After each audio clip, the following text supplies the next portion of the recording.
भिवाड़ी से स्पीति का ये सफ़र जो मैंने अभी तक 3 व्लॉग्स के जरिए आपके साथ शेयर किया है, आप डिस्क्रिप्शन बॉक्स में उनके लिंक के थ्रू विजिट कर सकते हैं। और आप स्पीति वैली में हैं। यहाँ हमारा 3rd डे है, जिसका 1 एपिसोड मैंने आपको लास्ट व्लॉग में शेयर किया था, जिसमें हमने काजा की सकाया एंड की मोनेस्ट्री को विजिट किया था। और डे 2 में मैंने मनाली से काजा के सुंदर रास्ते आपके साथ शेयर किए और आज बारी है डे 3 के एपिसोड 2 की। हेलो फ्रेंड्स, मैं हूँ वृंदा चौहान और आपका स्वागत है मेरे चैनल पर। हिमाचल की सुंदर वादियों से होकर हम आ पहुँचे हैं स्पीति वैली और स्पीति वैली में हमारा आज डे 3 है और आज हम जा रहे हैं काजा से शिमला की ओर।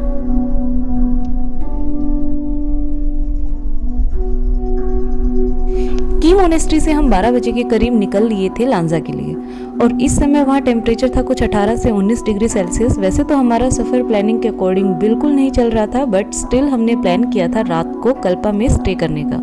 तो काजा से हम पहले जा रहे हैं लांजा और फिर हम कोशिश करेंगे वर्ल्ड के highest village with motorable road comic तक पहुँचने का।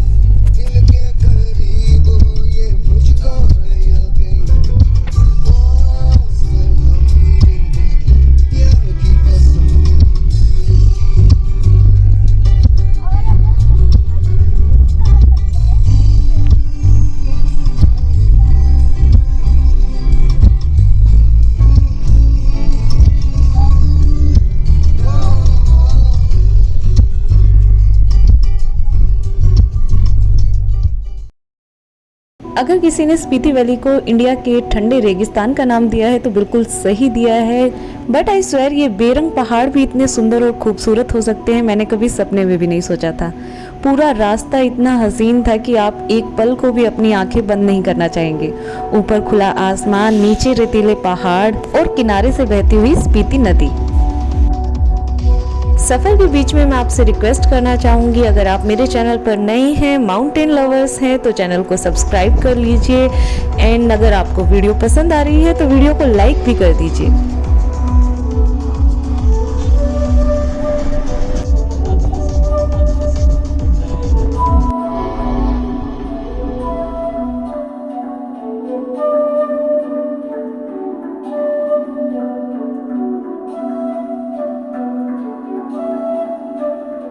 और जैसा कि मैं आपको कई बार बोल चुकी हूँ, स्पीति के रास्ते बहुत ही खूबसूरत है। हर एक मोड़ अपने साथ एक अलग ही नज़ारा लेकर है।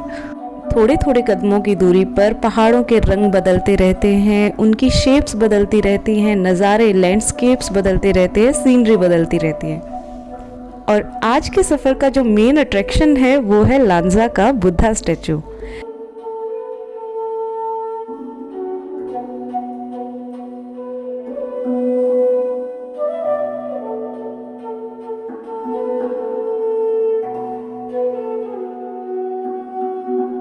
तो करीब 40 मिनट्स की ड्राइव के बाद हम आ पहुंचे हैं लांजा विलेज।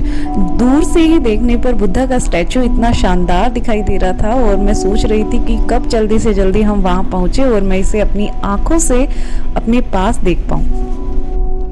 जो रोड स्टैचू तक पहुंचने के लिए दिया हुआ है वो ठीक महात्मा बुद्ध के इस विशाल मूर्ति के पीछे जाकर खत्म होता है।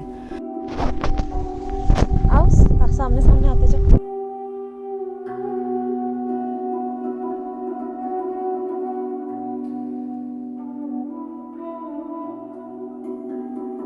और आप जब पैदल चलकर वहां तक पहुंचते हैं तो असली दृश्य आपको दिखता है, जो मैं शब्दों में बिल्कुल बयां नहीं कर सकती।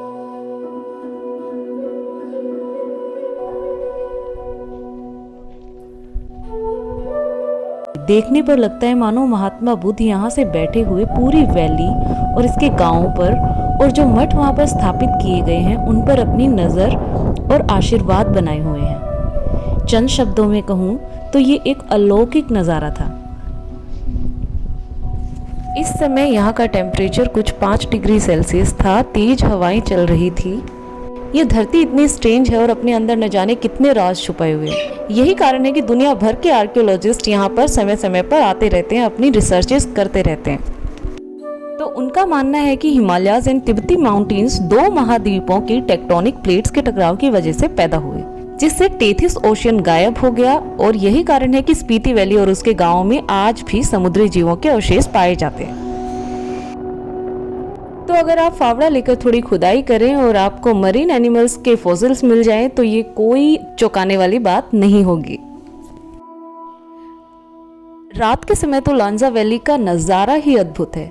हालांकि हमने रात को यहाँ स्टे नहीं किया, लेकिन मैंने इंटरनेट पर रात के कुछ ऐसे पिक्चर्स यहाँ के देखे थे जो कि वंडरफुल थे। आपको खुला आसमान और उसमें तारे इतने पास दिखाई देंगे, आकाश गंगाएं दिखाई देगी और आपको ऐसा लगेगा कि आप स्पेस में हैं।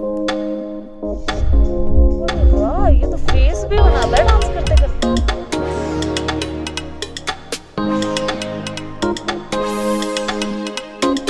तो लांजा विलेज को देखने के बाद हम निकले थे कॉमिक विलेज को विजिट करने, लेकिन हमें पता चला कि वहाँ के रास्ते क्लोज हैं, हम आगे जा नहीं सकते, कंस्ट्रक्शन चल रहा था।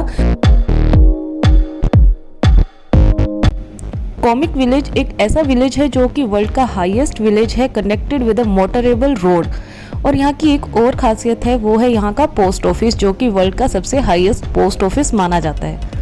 लोग यहाँ आकर पोस्ट कार्ड्स लिखते हैं, पोस्ट करते हैं और अपने लाइफ टाइम मेमोरीज में एक और मेमोरी ऐड करते हैं। खैर, हम वो सब नहीं कर पाए, तो हमने यहाँ के एक माइलस्टोन के साथ पिक्चर्स क्लिक की और फिर निकल लिए हम आगे के सफ़र में।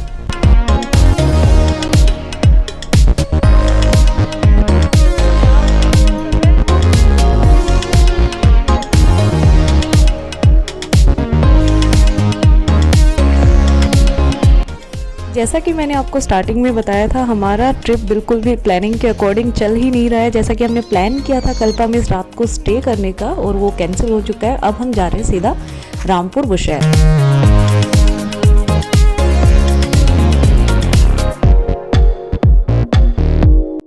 तो नेक्स्ट व्लॉग में मैं आपको शेयर करूंगी रामपुर के पदम पैलेस के कुछ खास झलकियाँ, और तब तक के लिए नमस्कार, बाय, गुड नाइट।